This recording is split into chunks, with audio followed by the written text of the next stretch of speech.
আমার নাম বেশ্যা। এই নামটা আমার বিয়ার পরে আমার স্বামী আমারে দিছে।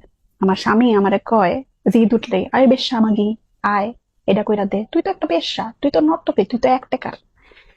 আমি জানি এরকম কথা শুধু আমি না, আপনারাও অনেক শুনেন, কিন্তু করার কিছু নাই। বিয়ার পরে আমার বাপ যে আমার এত সুন্দর একটা নাম দিছে, এই নামটাই আমি ভুইলা গেছি জানেন।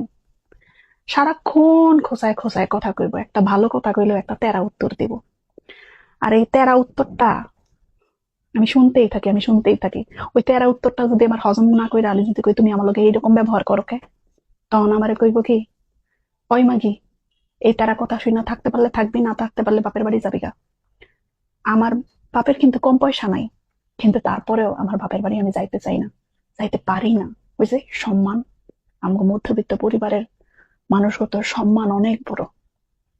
তাই স্বামী সংসারে মাইর খায়া হোক আর গালি খায়া হোক আর নিজের নাম ভুইলা একটা গালি হোক, সেটা খায়াও আমার সংসারটা করতে হয়।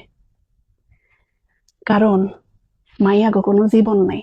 বিয়ার পরে মাইয়াগো নাম, নিজের নামটাও হয়তো ভুইলা যায়, নিজের নাম ভুইলা গিয়া স্বামী যেই গালির নাম দেয়, ওই গালির নামটাই আসলে মাইয়াগো নাম হয়ে যায়।